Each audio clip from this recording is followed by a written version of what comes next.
put you down for, then? Oh, go on. It's in aid of the Nurses' Retirement Fund. There'll be food, dancing, everything. Come along and have a good time. Oh, all right, then. Your mother's had her operation and is doing fine. Now, will you buy a ticket? Hello? Oh, no. Miss Williams, I need to talk to you about drugs. How much can you let me have? This is no laughing matter. Evidently. I came in at 5:30 and began an inventory of the stores. 5:30? Yes, what of it? No, nothing. I happen to wake up early. Is that so very unusual? No. Good. In fact, the time I got in is scarcely relevant to the point. Sure. Which is that since last inventory, General and Surgical B have used £42,000 of medication. Yes? £42,000! Yes? Well, I assume there's some sort of explanation for this. We're a hospital, Diana. We need them. Are we perfectly certain that our users' best interests are being served by giving them everything here? Codidromol, £6,000. Ibuprofen, £8,000. Coproximol, £11,000. I mean, surely if they did without these, it wouldn't hurt them. Yes, it would. Why? They're all painkillers. Painkillers? Yes. Well, couldn't some of them have some pain occasionally? This is costing us a fortune. We always use the cheapest generic brand. Oh, yes, I thought that one might come up. Now, look. These pills cost a fraction of all the other ones, and yet they remain on the shelves unopened. Now, couldn't we use those instead? The placebos? Yes, exactly. So I propose to order no more ibuprofen and no more coproximol and use our stock of Ceebus instead. Placebos. Placebos, yes. Excuse me, Diana, but are you quite clear what placebos are? Of course I know what they are. They're £4.50 a hundred. Placebos are fake pills. They don't do anything. What? We use them to convince neurotic patients they're receiving treatment. There's nothing in them. Nothing in them? No. We pay £4.50 a hundred for pills with nothing in them? Yes. Oh, this cannot continue. Diana, surely you can't... Good morning.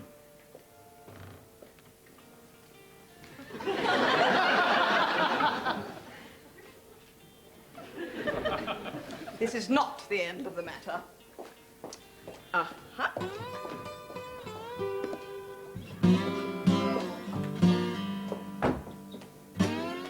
I knew it. Phil. Oh, Mum. I have to start my clinic in 5 minutes. Come on. Oh. What are you doing here? Oh, I'm sorry, Kate. I couldn't make it back last night. I thought you were getting a night off. It was my night off. I had a date with that nurse from radiography. What? I thought you were different, Phil. I thought you were sensitive. What do you mean? Well, what were you doing with Miss X-Ray? Seeing if her breasts glow in the dark? How can you waste your rest day on sex? Sex? Sex? Sex is a legend to my body. Like King Arthur and the Greek gods. Except they happen more recently than sex. Every time I think about sex when I'm out with a girl, I get bleeped back to this place. I'm sorry, what was it this time? A rugby player with a bottle stuck up him. It's always a rugby player with a bottle stuck up him. Or a chair leg. Or a bedside lamp. All over town in rugby clubs, they must go, yes, yes, yes. Phil Brook is about to get off with someone at any moment. Quick, Gareth, get this stuck up here. Bang goes my chance of finding anyone to take to the Founders' Ball. Ah, that grotesque charade. Are you going this year? Phil, I am not a simpering schoolgirl who moons about for 11 months waiting for someone whose arms drag along the ground to ask her out for a yearly thrill during the slow waltz. Michael didn't ask you then? No. But it's hardly surprising, is it?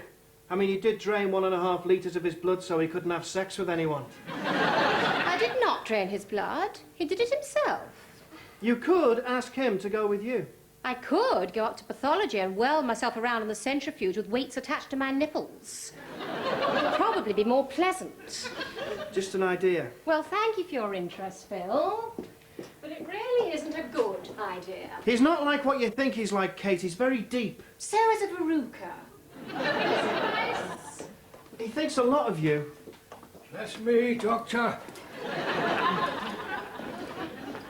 What are these? The other doctor said I should put them on for protection. I'd better go. Rex will be looking for me. Good morning, Mr. Carver. Hemorrhoid operation, wasn't it? That's right, yes. Any problems? Well, it was done 2 days ago now, and I was wondering when I might go to the toilet. Well, they should be removing the wadding this morning. Wadding? What wadding? Don't worry, the nurses will explain when they do it. And then I'll be able to go to the toilet. Yes. Thanks, Doctor. No problem. No problem. Problem. Get bed 5, 2 tablets of coproximal every 4 hours starting right now. I had a nasty feeling you would say that. Why? Diana's been down. She told us to cut down on medication. And what exactly did she say would happen if we didn't? I think it was, I'll get you, my pretty, and your little dog, too. Look, Rex has been fumbling around inside him like Freddy Krueger with the DTs. If we don't give him something to deaden the pain, we'll be scraping off the ceiling with a fish slice. I guess it is pretty essential. Essential? When he tries to go for the first time, it'll be like having glass up there. Oh, God, don't remind me. So, 2 coproximal every 4 hours it is. Yeah. Oh, Beth, how are the tickets for the Founders Ball going? Not so badly. I suppose pretty much everyone's bought theirs by now. No, not everyone. Has, Kate bought hers yet? 2. 2? Yes. You want to buy 2 for yourself? No, I don't think so. We'll try her office again. Look, this is Mr. Regis speaking. I have to consult with her on urgent matters. What? She never turns a bleeper off. Oh, very well. Good morning, Rex. Why don't you give yourself a gravel enema? I only said good morning. Congratulations. I hope your career as a weather girl will be more successful than your one as a doctor.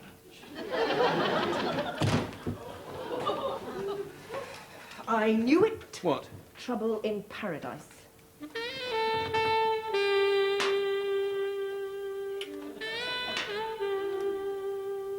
Looking for something, Dr. Regis? No, not really. Waticon. Only I am rather busy. You switched your bleeper off. I didn't switch it on. I've been down here since 5:30 this morning. When I woke up, it didn't seem worth going home. Oh.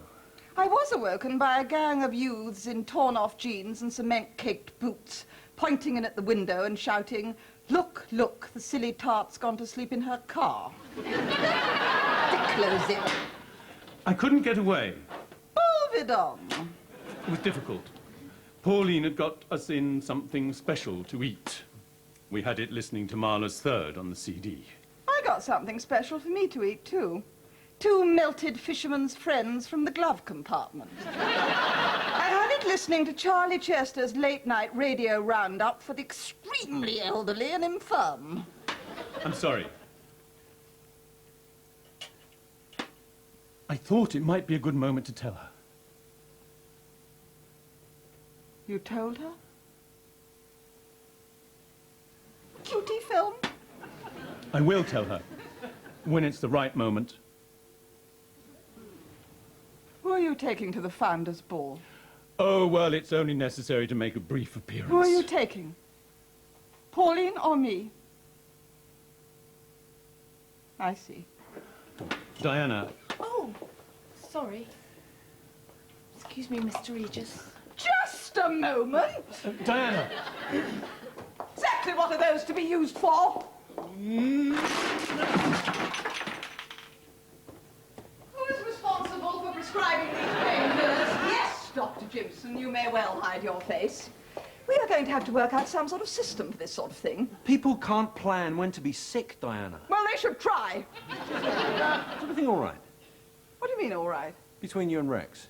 I fail to see what relevance Dr. Regis has upon this conversation. Only I thought I saw him coming this way. Dr. Regis is nothing more than colleague to me in this organization. Nothing more. Oh, come on, Diana. Everyone in the hospital knows you two spend your spare time running over each other's projections. I really don't know what you mean by that. All right, have it your own way. I have issued this list of prohibitively expensive medications. In future, every item would be referred to me before it is dispensed. Oh, terrific. And what about these? He's just had hemorrhoid surgery, Diana. If you can persuade him to do without painkillers, then you have my wholehearted support. Oh, bug off! Ah, there you are, Phil. Did you get the results of that test I asked you to do? What test? Did her breasts glow in the dark or not? I never got to find out. Or are they like a luminous watch? You have to hold them up to the light during the day or they don't work. Michael, they've just sent that guy over from A&E. What's the matter with him? He just wandered in and asked to be admitted. What, is he mad? I think you'd better have a word with him. Aren't you supposed to be assisting me in the theatre in 5 minutes, Doctor? Oh, hell. What's the matter, Rex? Can't you get the gypsy peddler to sharpen your knives like they used to? And why don't you stick an automatic umbrella up your nostril and push the button? No need to. There's something getting up my nose right here. Hi, I'm Dr. Michael Jimson. What's the matter? You all right? I don't really know what I'm doing here. I was, walking around and I don't know. Look, Stephen. Stephen, you have to tell me what's the problem or I can't help you. It's not easy. Is there any chance I could have a bed? You're homeless. No, I have a place on the estate. Well, we have this silly rule here that we like to keep the beds for the sick people. That way we can pretend to be a hospital when the accountants come round. I think I may need to go back on my medication. What is that, Stephen? I spent some time in St. Bernard's. It's a psychiatric hospital, I know. It's closed. Last year. So who checks up on you? Nobody, really. A woman comes sometimes. I'm not sleeping. Why is that, Stephen? I don't really know. The people in the next flat, they seem to talk so loudly. I can hear them. Well, could you just stay here for a while? Is that all right? Yeah, you did the right thing. This is where we care about people. I hope you're enjoying your stay with us here. Oh, yes. It's a riot. I must have nurses pull rolled-up bandages from my bottom again. I happened to notice that you were down to take some painkillers. Yeah. Sorry. Just relax now. Yes, well, they are rather strong painkillers, and I was wondering whether the pain was all that bad. Hey? I mean, would you say it was very bad, quite bad, or just a little bit nasty? Only, I did wonder, we are offering selected customers the option of switching to some different pills. Different pills? Yes, they're called placebos. Have you heard of them? No. No, well, I can recommend them very highly. No, I think I'll stick to the strong ones, if you don't mind. People like you who are bringing the health service to its knees. Kate, can I have a quick word? I'm sorry. I have to climb back into my coffin before it gets dark. Just for a moment. Ah, that was a funny thing, that garlic. I'm still laughing. See? Very funny. Can we just forget about that? Well, I thought you'd appreciate me entering into the spirit of the joke. You always say I'm too intense. I just wanted to show you that I, too, know about vampires and all that. They climb back into their coffins when it's light, Kate, not when it's dark. Well, excuse me, Professor Van Helsing. Perhaps I should spend more of my formative years in the Odeon with my eyes on Christopher Lee and my hands down a blouse. Can we be serious? And it's Professor Van Helsing. Oh, shut up. There's a St. Bernard's patient in reception. Is he injured? No. Is he behaving in a way that might endanger himself or others? No. Then it's not our responsibility. You know the rules. To hell with the rules. He's come here for help. Care in the community. It's all been devolved to the council. Yes, one social worker between 1,000. It is not in our remit unless he is acting dangerously. He said something. What? He said he was hearing voices. What sort of voices? Next door, louder than usual. Oh, that's classic paranoid schizophrenia. No, that's not all. What? Well, he looks strange. Oh, very medical. Oh, you haven't seen him. Michael, I'm sorry, I just can't believe they've closed all the psychiatric hospitals and made these guys cope out in the world on their own. Well, they have. I know. Look, we can't admit him. We don't have the authority. What do you suggest? Hang on to him while we check out his history. All right, but keep an eye on him and keep it quiet. Right.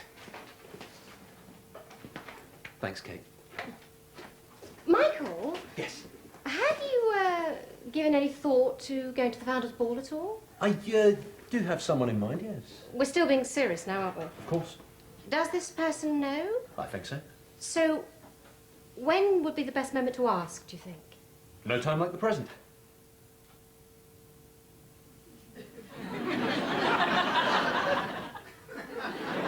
Well, maybe I was wrong. Just a minute. You thought I was going to ask you. You've got the tickets. And you assumed. Well, I'm sorry, but you've got completely the wrong idea. Well, what was it that you thought then? Of something completely different. To what? To what you thought. I didn't think anything. And neither did I. Neither did I. And neither did I. Neither did I. And neither did I. Neither did I. And neither did I.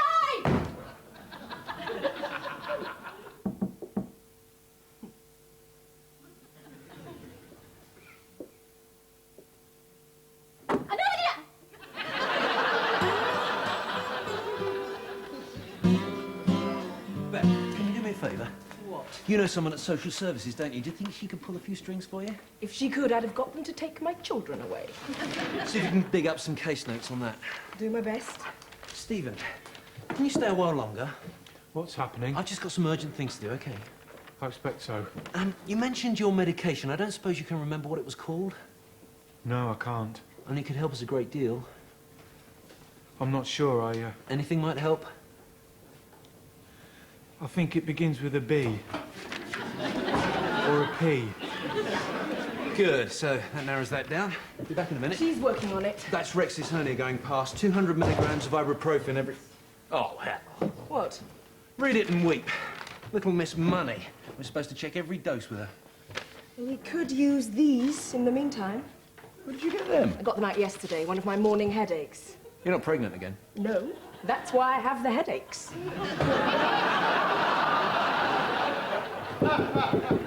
Come in. I'm sorry, Kate. I've lost my St. Jude medal. Do you mind if I have a look around? Oh, I suppose so. I hope I haven't left it in a patient again. Rex is already in a terrible mood. How can you tell? He didn't swear at me. He wouldn't play any of his records during the operation, and he showed no reaction at all when blood spurted everywhere. Ah, here he is. Thank God. Has he asked you yet? Just leave it, Phil. Kate, What? I haven't got anybody to go to the Founders' Ball with. I don't suppose you'd like to... Oh, Phil. Of course I wouldn't. Oh, I'd never live it down. I'm sorry, I just thought... Oh, that's all right. Thank you for thinking about my feelings. Go with you?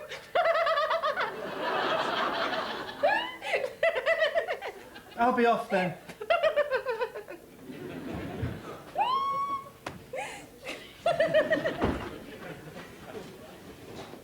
Oh, Josie, there is no excuse for this kind of cavalier attitude to public funds. Diana, could you just... I shall have to stay here and re-amortize the whole inventory. And now. I'm telling you, as a doctor, that I need to prescribe these And pills. I am telling you that if this goes on, you may be forced to lose one or more of your medical staff. Then I guess I'll just have to check with you every time. Thank you, Doctor. Hello. Diana, I didn't get a chance to explain. Explain what? I have to take Pauline to the Founders' Ball. I don't give a stuff who you're taking. As far as I'm concerned, the first person I see that isn't you will be coming with me.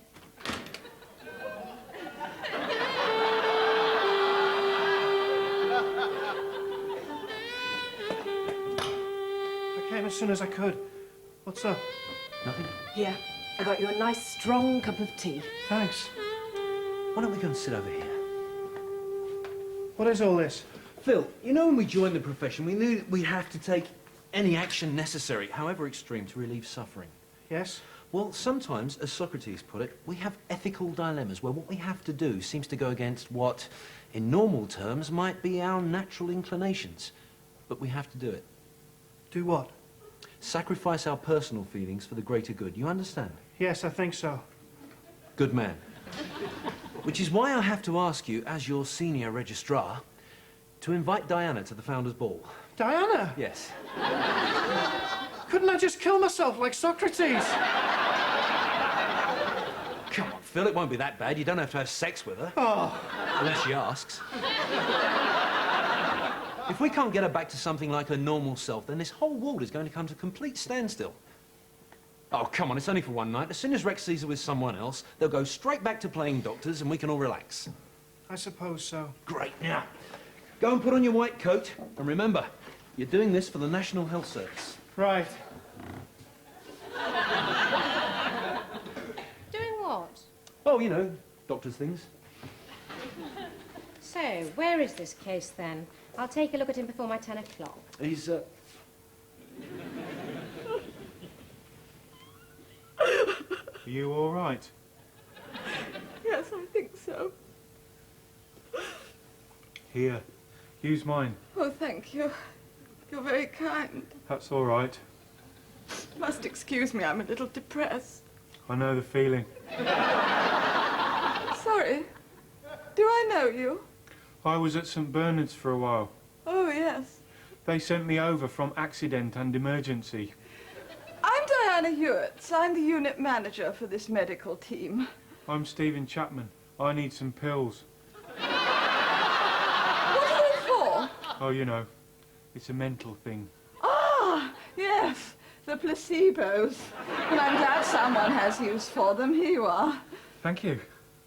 I'll bill A&E in the morning. Right. Is that all? Stephen, what are you doing on Friday night? He's not in the ward. Toilets are empty. I'll look outside.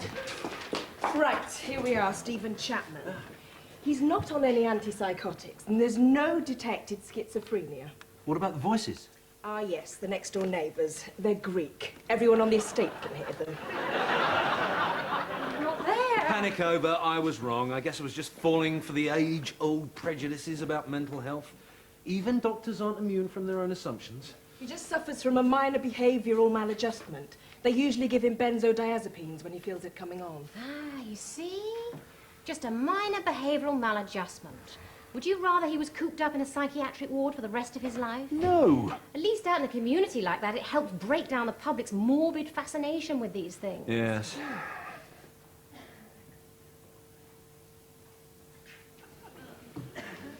What, sort of behavioural maladjustment? He likes to get people alone at night in the dark and then...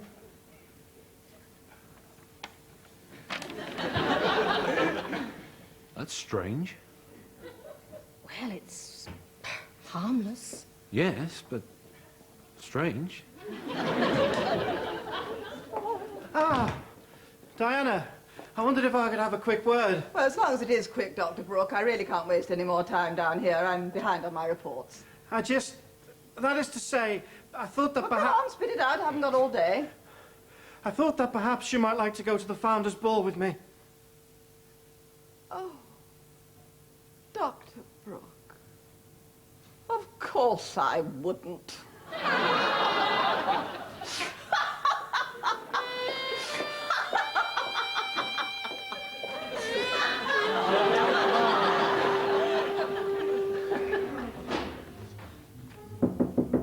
Come in.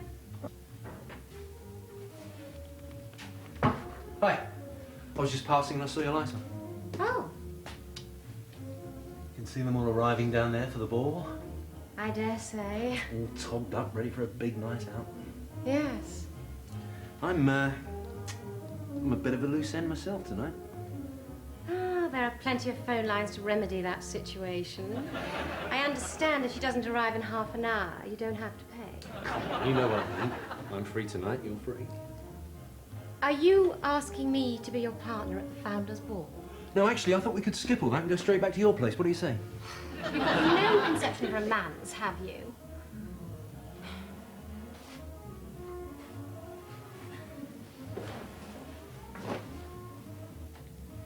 Kate, would you do me the honour of accompanying me to the Founders' Ball? Oh, Michael. seen such breathtaking arrogance. What? You were really so confident that I'd accept, weren't you? No! Well, will you? Well, I don't know. I'd have to get ready. Right. I'm ready. Let's go.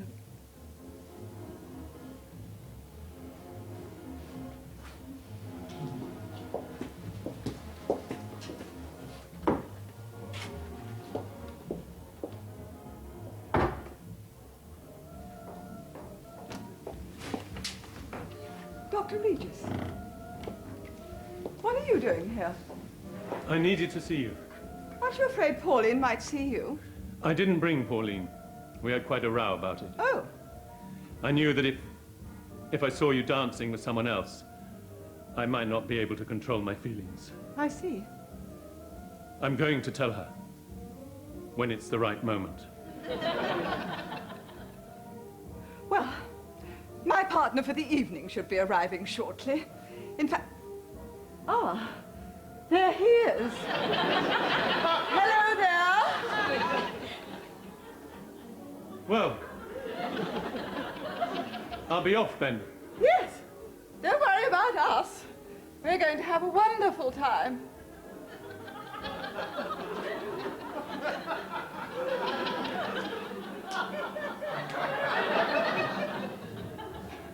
Well, shall we go down?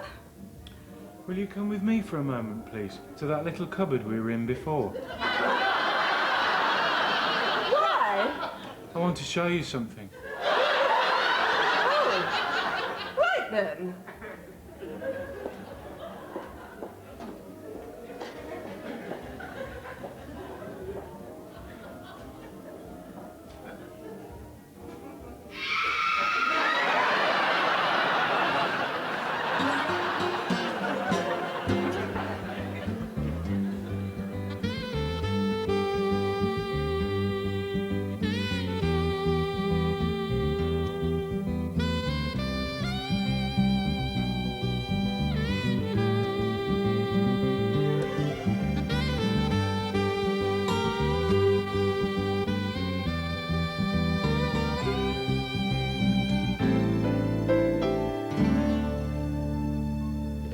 Right, I'm here. Where is he?